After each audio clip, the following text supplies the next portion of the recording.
بسم اللہ الرحمن الرحیم۔ ناظرین، جیسا کہ آپ سب لوگ یہ جان چکے ہوں گے کہ اس سال سورج گرہن رمضان کے مہینے میں آ رہا ہے۔ رمضان میں ایک ایسا خطرناک سورج گرہن لگنے والا ہے جو 8 اپریل پیر کے دن ہوگا۔ اس کا انتہائی وقت، اس کی شروعات اور اختتام، ایک ایک نقطہ، ایک ایک چیز آپ کو بتاؤں گا۔ رمضان المبارک میں سورج گرہن قیامت کی آخری نشانی مانا جا رہا ہے۔ رب کریم رمضان کے مہینے میں اپنی نشانیوں کو ظاہر کرتے ہیں، جس میں سے 400 سال بعد رمضان میں سورج کو گرہن لگ رہا ہے۔ اب جو حاملہ عورتیں ہیں ان کو باہر نہیں نکالیے گا، جو نو عمر بچے ہیں ان بچوں کو بھی باہر مت نکالیے گا، آسمان کی طرف نگاہ نہیں اٹھائیے گا، ایسا نہ ہو کہ آپ کے بچے اندھے ہو جائیں، اور جو حاملہ عورتیں ہوتی ہیں ان کا حمل بھی کہیں ایسا نہ ہو کہ ضائع ہو جائے، کہیں ایسا نہ ہو کہ سورج کی تیز شعاؤں سے وہ بچہ پیٹ کے اندر ہی کٹ جائے، اور اس سے اتنی زیادہ بلائیں ہم پر نازل ہوتی ہیں، کیونکہ جب سورج اور چاند کو گرہن لگ جاتا ہے تو پھر پوری دنیا میں اندھیرا چھا جاتا ہے، پھر شیطان کی اولادیں باہر نکلتی ہیں۔ ناظرین، اس طرح کی بہت زیادہ من گھڑت باتیں ہم سب کے درمیان آ رہی ہیں، جو قصہ کہانیوں کے سوا اور کچھ نہیں، اور سائنسی تبصرہ نگار بھی بہت ساری باتیں کر رہے ہیں، لیکن آج کی اس ویڈیو میں، اس کوالٹی ویڈیو میں ہر ایک نقطہ قرآن اور احادیث کی روشنی میں بتاؤں گا۔ ماہرین ارضیات اور سائنسدانوں نے انکشاف کیا ہے کہ دنیا ایک بہت بڑی تبدیلی سے گزرنے والی ہے، اور یہ تبدیلی ایک ایسے خوفناک سورج گرہن کی وجہ سے رونما ہوگی جو دنیا کا نقشہ بدل دے گی۔ سائنسی حلقوں کی طرف سے جاری کردہ رپورٹ کے مطابق ایک ایسا سورج گرہن ہے جو دنیا کی 400 سالہ تاریخ میں اس سے پہلے کبھی ریکارڈ نہیں کیا گیا، اور اگر کیا بھی گیا ہوگا تو وہ بھی تقریباً 400 سال بعد ہی لگا ہوگا۔ سورج گرہن کے بارے میں کئی پیشن گوئیاں کی جا رہی ہیں، دنیا بھر میں کئی طرح کے تبصرے جاری ہیں، اس کے نتیجے میں ہونے والی تبدیلیوں کے بارے میں کئی طرح کے اندازے لگائے جا رہے ہیں، اس کے سارے پہلو کا جائزہ لیا جا رہا ہے، جس کے بعد ایک اور خبر سامنے آئی ہے کہ یہ سورج گرہن زمین پر دوسری بہت سی تبدیلیوں کے ساتھ ساتھ شدید قسم کے زلزلوں کا سبب بھی بنے گا۔ امریکی زیولوجیکل سروے نے اپنی رپورٹ جاری کی ہے۔ انہوں نے 8 مقامات کے بارے میں بتایا ہے کہ جو زلزلوں کے لیے حساس حیثیت رکھتے ہیں۔ ان مقامات کے نیچے زمین کی گہرائی میں موجود ٹیکٹونک پلیٹس جو ہیں وہ اپنی پوزیشن سے ہل جائیں گی، اور وہ رگڑنے کے بعد اوپر کی طرف اٹھ جائیں گی، جو کہ زلزلے کی علامات ہیں۔ لیکن یہ ساری باتیں ہمیں نبی پاک صلی اللہ علیہ وآلہ وسلم نے 1400 سال پہلے بتا دی ہیں کہ زلزلے کس وجہ سے آتے ہیں، لیکن جو امریکی سائنسز ریسرچ والے ہیں، زیولوجیکل والے ہیں، ان کے اندازوں کے مطابق زلزلہ یہ تسلسل نہایت ہی شدت اختیار کرنے والا ہے، جو کہ بڑے بڑے شہروں کو نیست و نابود کر دے گا۔ ناظرین، اس عالمی خبر کو اگر اسلامی نقطہ نظر سے دیکھا جائے تو کئی ایسے پہلو سامنے آتے ہیں جو ہم مسلمانوں کے تصور کو بالکل ہی بدل دینے والی بات ہے، لیکن سائنس چونکہ اسلام کو فالو نہیں کرتی، البتہ اپنی ہر ریسرچ انکشافات وہ لوگ قرآن اور احادیث کی روشنی میں ہی کرتے ہیں۔ سائنسدانوں کی پیشن گوئی کے مطابق یہ سورج گرہن اسلامی مہینے رمضان المبارک میں واقع ہوگا، اور یہ اتنا خطرناک ہوگا کہ جو پوری دنیا کا نقشہ بدل دے گا۔ اگر غور کیا جائے تو یہ حقیقت سامنے آتی ہے کہ اللہ تعالیٰ نے جس طرح مسلمانوں کو قیامت کی بڑی بڑی نشانیاں پہلے بتا دی ہیں، جن میں یہ بھی کہا گیا ہے کہ قیامت کی سب سے بڑی نشانی کے ظہور سے پہلے جو رمضان المبارک آئے گا، اس مہینے میں کئی خوفناک واقعات ہوں گے، سورج گرہن بھی ہوگا اور زلزلے بھی آئیں گے، تو یہ ساری صورتحال اس طرف اشارہ کر رہی ہے کہ شاید یہ قیامت سے پہلے کا ہی رمضان ہے، جو رمضان ہم لوگ گزار رہے ہیں، واللہ اعلم۔ اس سلسلے میں حضرت انس بن مالک رضی اللہ تعالی عنہ سے روایت ہے کہ حضور نبی کریم صلی اللہ علیہ وآلہ وسلم نے ارشاد فرمایا کہ قیامت سے پہلے آخری رمضان میں ایک مکمل سورج گرہن واقع ہوگا، جس کے بعد پوری دنیا میں ایک ایسی آواز گونجے گی جس کے ماخذ کے بارے میں کسی کو علم نہیں ہوگا۔ یہ آواز ساری دنیا کے لوگوں کو اس قدر دہشت زدہ کر دے گی کہ 70,000 کے قریب لوگ اس آواز کے خوف سے بے ہوش ہو جائیں گے، 70,000 کے قریب لوگ بہرے اور اندھے بھی ہو جائیں گے۔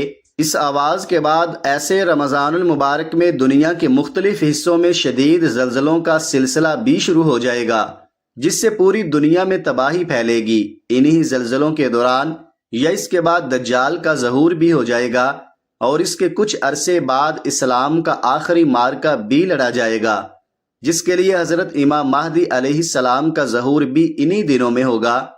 سورج گرہن کے اعلان کے کچھ ہی دنوں بعد ایک اور خبر امریکہ کے زیولوجیکل ریسرچ سروے نے ان کی طرف سے شائع کی گئی ہے، جس میں بتایا گیا ہے کہ امریکہ کے 7 سے 8 مقامات اس وقت زلزلے کی زد میں ہیں، لیکن میرے رب کی شان ہر چیز کے اوپر ہے۔ میرے رب کی ذات اور صفات سب سے اعلیٰ اور کن فیکون ہے۔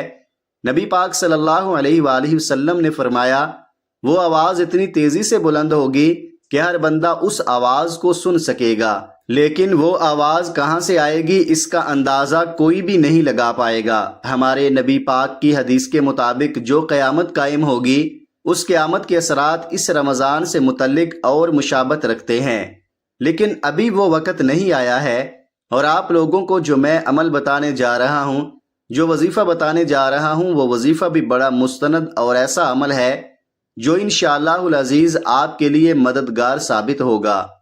جتنی باتیں میں نے ابھی تک آپ لوگوں کو بتائیں، وہ تمام کی تمام باتیں نیوز اور احادیث کی روشنی میں نے ان دونوں کو رکھ کر ایک کوالٹی ویڈیو بنانے کی کوشش کی ہے، اور وقت کی نزاکت کو مد نظر رکھتے ہوئے یہ ساری باتیں بہت اختصار کے ساتھ کی ہیں۔ چاند کو گرہن کیسے لگتا ہے، سورج کو گرہن کیسے لگتا ہے، میں نے آپ کو سائنٹیفک ریسرچ کے مطابق بتانے کی کوشش کی ہے، لیکن اب اسلامی روح کی نظر سے بھی دیکھ لیتے ہیں کہ ان چیزوں کے بارے میں اسلام ہمیں کیا کہتا ہے۔ دوستو، بھائیوں اور بہنوں، نبی کریم صلی اللہ علیہ وآلہ وسلم کے صاحبزادے حضرت قاسم جب اس دنیا سے انتقال فرما گئے تو اس وقت سورج کو گرہن لگا ہوا تھا، اور لوگوں نے یہ کہنا شروع کر دیا تھا کہ یہ گرہن حضرت قاسم علیہ السلام کی وفات کی وجہ سے لگا ہے۔ جب یہ بات نبی کریم صلی اللہ علیہ وآلہ وسلم کے پاس پہنچی تو آپ علیہ الصلوۃ والسلام نے فرمایا کہ سورج گرہن کا لگنا اور چاند گرہن کا لگنا یہ کسی کی موت یا زندگی سے کوئی تعلق نہیں رکھتا، بلکہ یہ اللہ رب العزت کی نشانیوں میں سے ایک نشانی ہے۔ تو دوستو، بھائیوں اور بہنوں، سورج گرہن کے وقت اور چاند گرہن کے وقت بہت سی ایسی کہانیاں سنائی جاتی ہیں جن کا اسلام کے ساتھ دور دور تک کوئی تعلق نہیں۔ لہٰذا اسلام کو سمجھنے کی کوشش کریں، ہمارا دین جو ہمیں حکم دیتا ہے اس کے مطابق زندگی گزارنے کی کوشش کریں، نہ کہ مختلف کہانیوں کو سن کر ان پر عمل کرنا شروع کر دیں۔ وقت کی نزاکت کو مد نظر رکھتے ہوئے آج کے اس خاص عمل، اس خاص وظیفے کی طرف چلتے ہیں۔ اس سے پہلے اگر آپ اس چینل پر نئے ہیں اور آپ نے اس چینل کو ابھی تک سبسکرائب نہیں کیا تو خدا را اس چینل کو بھی سبسکرائب کر دیں، ویڈیو کو لائک اور شیئر کریں، کیونکہ ایسے بہت سے وظائف، بہت سے اعمال آپ کے حوالے ڈیلی بیسس پر کرتا رہوں گا۔ ناظرین، سورج گرہن کے وقت ہمیں کیا اعمال کرنے چاہیے، کس طریقے سے کرنے چاہیے، طریقہ کار اچھی طرح سے سن لیں اور سمجھ لیں۔ حضرت ابو موسیٰ رضی اللہ تعالی عنہ نے فرمایا کہ سورج کو گرہن لگا تو نبی کریم صلی اللہ علیہ وآلہ وسلم پر ایسی کیفیت طاری ہوئی جیسے قیامت آ گئی ہو۔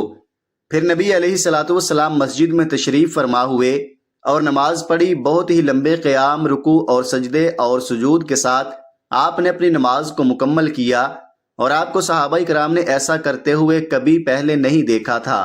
تو انہوں نے دیکھ کر فرمایا کہ یہ نشانیاں ہیں جن کو اللہ تعالیٰ بھیجتا ہے، یہ کسی کی موت یا زندگی کی وجہ سے نہیں ہوتا، بلکہ اللہ تعالیٰ اپنے بندوں کو ڈراتا ہے۔ جب تم ایسی کوئی نشانی دیکھو تو اللہ کا ذکر، دعا اور استغفار کی طرف دوڑا کرو۔ تو دوستو، بھائیوں اور بہنوں، اس سے ثابت ہوا کہ جب بھی سورج گرہن لگے یا پھر چاند کو گرہن لگے تو آپ لوگوں کو کیا اعمال کرنے چاہیے اور کس طریقے سے کرنے چاہیے۔ جب سورج گرہن لگے تو آپ نماز کسوف ادا کریں، یعنی کہ 2 رکعت نماز نفل پڑھیں، اور جب چاند گرہن لگے تو نماز خسوف ادا کریں، اس وقت بھی 2 نوافل پڑھیں۔